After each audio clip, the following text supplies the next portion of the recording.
Bom dia, boa tarde, boa noite, or whatever the case may be. My name is Marcus, and I am the host of the Black Brazil Today YouTube channel, as well as the blackbraziltoday.com blog, where I analyze Brazil from the perspective of race. So today I want to bring to you a short interview clip of one of Brazil's greatest actors, Milton Gonçalves. Don't know what year this interview was recorded, but just in the short clip, it speaks volumes about a lot of things that I discuss about Brazil every day. So with no further ado, let me get straight into this video for today that I'm calling, "This is no place for Black people to go for a stroll." Actor Milton Gonçalves remembers how Brazil made, and I would argue makes, Black people feel as if they were inferior. Let's get into this. Okay, so before I get into the actual video of the interview, this is Milton Gonçalves in the picture. There's a few things I want to point out that I'm going to explore a little bit more as the video goes on. Number one, Black people in Brazil have long been taught by Brazilian society that they are inferior. It's a historical fact. There's too much evidence of this case for anybody to deny that. Two, Brazil's segregation wasn't legally enforced, but socially enforced. As an example, I'm going to talk a little bit about how Carnival came to be in Salvador, Bahia. In comparison to the United States, Brazilians will often say we never had legalized segregation in Brazil, which may be true. But Brazil enforces its segregation and inferior status to the Black population in different ways. Just as similar as the north of the United States wasn't famous for having legalized segregation, it worked basically the same, even without all of the Blacks on, this is for Blacks, that's for whites type, water fountains and those types of situations. There's a lot of evidence. And when you talk to older Black people in Brazil, they give you examples of how this used to function. I knew this family I was really close with in São Paulo. And it was a Black woman that was in her 80s. And she told me she came from a small town in the state of Rio de Janeiro. She didn't live in the city of Rio. She lived in the state. Rio is also a state. And she said when she moved to Sao Paulo, probably back in the 50s or 60s, she remembers that they did not allow Black people in the movie theaters there. Okay.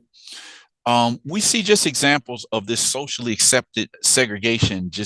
We get examples of this throughout history. It's just that because it was never legally sanctioned, people consider that, okay, we never had segregation here. The third thing I want to point out in reference to what Milton Gonçalves said in this interview is the idea that there's this new attitude that Black Brazilians have developed to saying, yes, we deserve our place as well. These are things that we can do. We're just as good as anybody else, and we can get it done as well. So let's get into what Milton Gonçalves said in this video, and then we'll go a little bit further because I want to talk about who Milton Gonçalves was. So in this portion right here, I'm going to overdub what Milton Gonçalves said in this brief interview. I learned when I was 6, 7, 8, 9 years old. I suffered a lot because people put it into my head that I was inferior. Then one day I discovered that I wasn't inferior, that I was a citizen just like everyone else, that I had the same capacity to understand, to study, to read. One day I was 15 years old, about 15, on Paulista Avenue in São Paulo. I was walking along there looking at those houses because I lived very poorly. Then a civil guard asked me, "What are you doing here?" I said, "I'm taking a stroll." Then he said to me in the middle of the street, "This is no place for Black people to go for a stroll." That stuck in my head and fueled me. It fueled me to prove that one day we could, should, and could have the right to walk around wherever we wanted. This is very difficult. Now you have to have persistence, faith, and belief. So a lot in what Milton Gonçalves said in this short clip from a short interview, he talks a little bit about how Brazil tries to inferiorize Black people. I've had a number of videos over the last couple of months that just talk about this idea. There was one video where a current actor, Samuel Assis, said it took him years to finally see himself as being attractive. Okay. There were other videos that I've posted. Let's take a look at a couple of these just for an example. So you have examples like this video from a couple of weeks ago. They're not on the brand's level.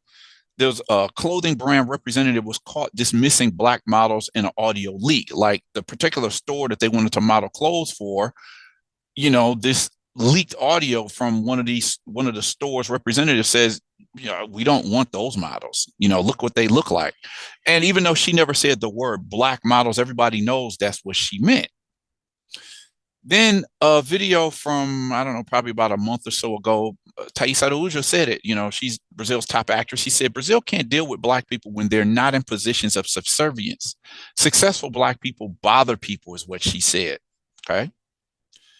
Then you have this other video. Black woman, a doctor, was thought to be, a cook or a woman that works in the kitchen, because if a black woman's in a hospital or near a hospital or whatever, she must be a cook. She must be the cleaning lady, even though she clearly had the word doctor written across the, the doctor's outfit that she was wearing. So this is everyday Brazil. So it's like common knowledge that people generally associate white people in Brazil with higher status and black people with lower status. So what we're getting from the newer generation of black Brazilians today is that, no, we belong there as well. We had the capacity to do anything that white people do. And a lot of actors and actresses and other representatives are speaking directly to the black population in Brazil saying, look, particularly when people are already there, like, I got here, you can get here too. I got a video coming up, hopefully by the end of next week, where Global Television, Global is Brazil's top television network. And this journalist spoke about how seeing another black journalist on the Global Television network, she felt like this other journalist was speaking directly to her saying like, look, I'm here, you can get here too. So this is a change in the general attitude of the black population that we've been seeing over the last couple of decades in particular. So anyway, who is, or better yet, I would say, who was Milton Gonçalves? So this is Milton Gonçalves, an icon of Brazilian film, stage, and theater. The information that I put together today came from Agência Brasil de Fato and Na Telinha. Milton Gonçalves, one of Brazil's most recognized and important actors, died on May 30th, 2022 in Rio de Janeiro at the age of 88. The actor had a long career as an actor and director, being known for iconic characters on Brazilian television, such as Zelão das Asas from O Bem Amado of 1973, and Dr. Percival from Pecado Capital, a novella from 1975. The last soap opera that actor Milton Gonçalves participated in was on TV Global on O Tempo Não Para from 2018. Milton starred in the Christmas special, Juntos a Magia Acontece, which means Together the Magic Happens, which won the Golden Lion Award in the entertainment category at the Cannes International Festival of Creativity. Okay, a younger picture of Milton Gonçalves here. Although I had seen photos of Milton Gonçalves when I first got into Brazil, early in 2000, the first time I can remember seeing him in a film was in the 2000 documentary A Negação do Brasil, which was translated as Denying Brazil. It was by the director Joelzito Araújo, somebody who I frequently talk about. The film was As Filhas do Vento from 2004.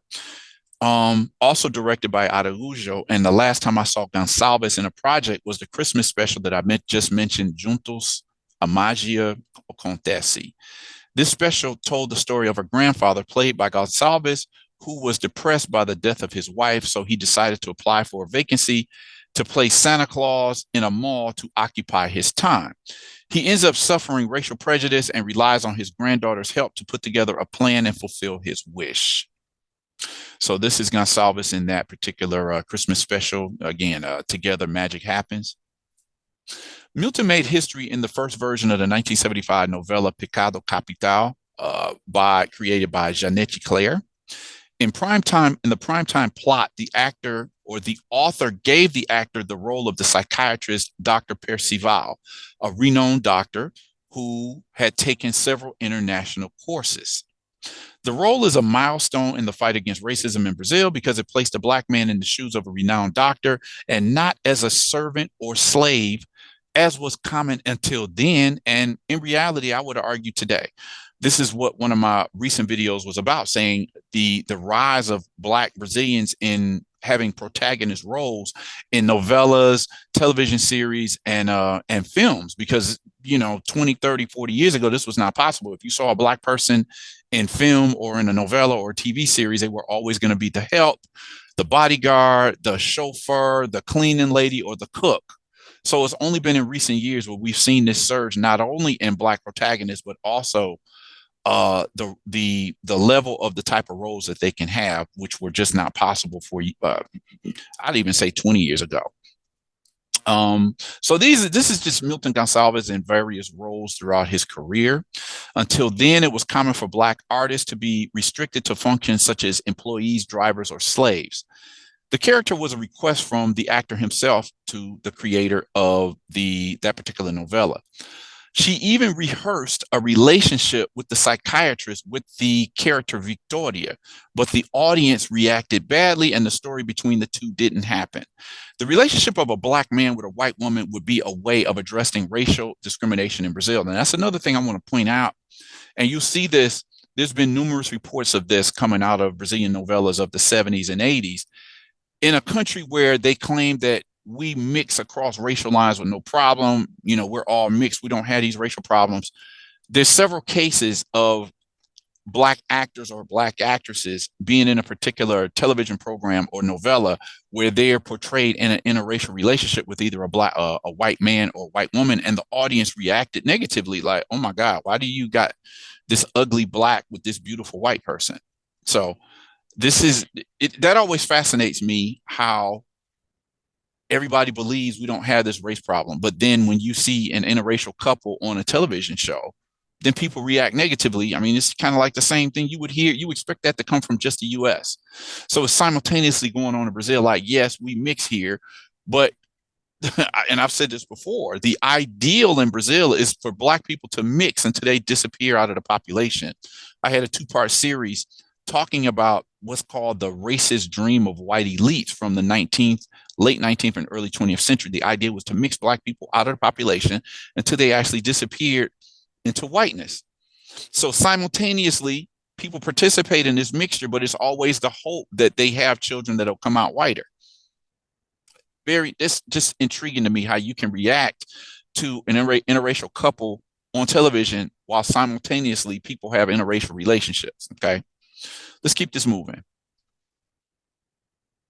Gonçalves had a career of more than 60 years that was dedicated to TV, theater, and cinema. He began his career in amateur theater when he was already living in São Paulo in the 1950s. In the following years, he was also a screenwriter and director and came to work in cinema. In the 1960s, he made his TV debut, participating in several pioneering productions. Here is Gonçalves, seen in probably another novella. This is with the longtime actress Ruth de Souza. De Souza died, I don't know, say about 4 or 5, maybe 6 years ago. I don't remember exactly, maybe 2017, 18, somewhere in there. She was in her 90s, another well-known and important figure for Afro-Brazilian actors. In 1986, Milton played Pai José, a leader among enslaved people in the soap opera Sena Mosa from 1986. So this is Gonçalves in the role of a slave. And I've talked about this also, how Brazil seems to have a fascination with depicting, Black people as slaves in what we'll call novellas from the past. Okay. In 2006, Gonçalves was nominated for the Best Actor Award for his brilliant performance at the International Emmy for his role in the second version of that same soap opera. So they put out another version of Sena Mosa. That same night, Milton became the first Brazilian to present a category at the award ceremony, taking to the stage alongside popular actress Susan Sarandon to announce the winner of the Best Children's Program.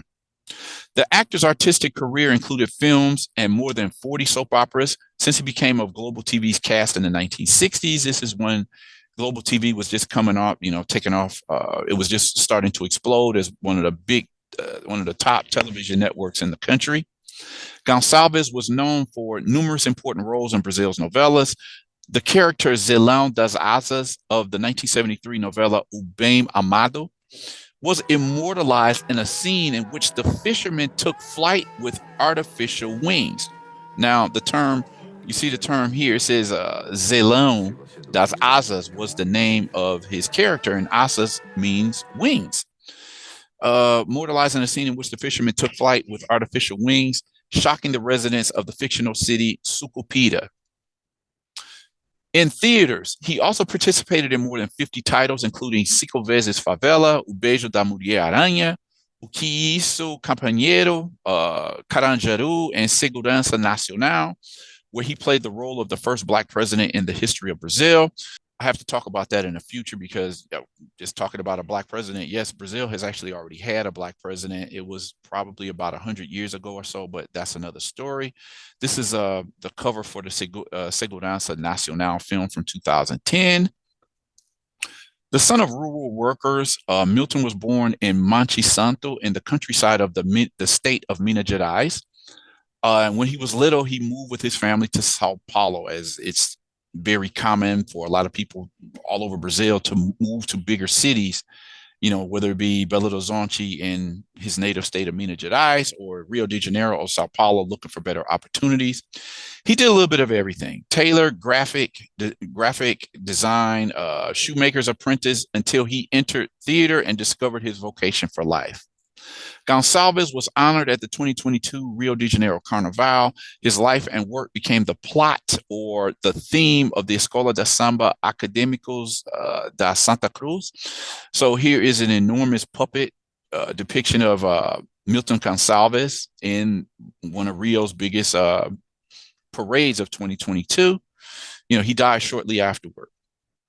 On social media, several artists and Milton's partners mourned his death. Actor Lázaro Ramos, who I would say is Brazil's top Black actor, he thanked the pioneering spirit of Milton Gonçalves for having paved the way for Black actors and said he felt privileged to have met him so many times while working. Milton also always sought to defend and make room for Black actors. A widower, he left behind 3 children and 2 grandchildren. So Milton Gonçalves, a very important figure in Brazilian film, theater, and television. I just felt like he's somebody that we should know. You know, I wanted to cover this story today because of something that he said in the interview. But while I'm talking about what he said in that interview, I just wanted to share who Milton Gonçalves was. He's been dead. You know, he left us a little bit more than a year ago or so. Well, anyway, in 2022. So anyway, curious to know what you all thought about today's video. Definitely like this video, share this video, drop a comment in the comment section. What came to your mind as I talked a little bit about Milton Gonçalves? What did you think about what he said in the interview? Definitely consider subscribing to this channel.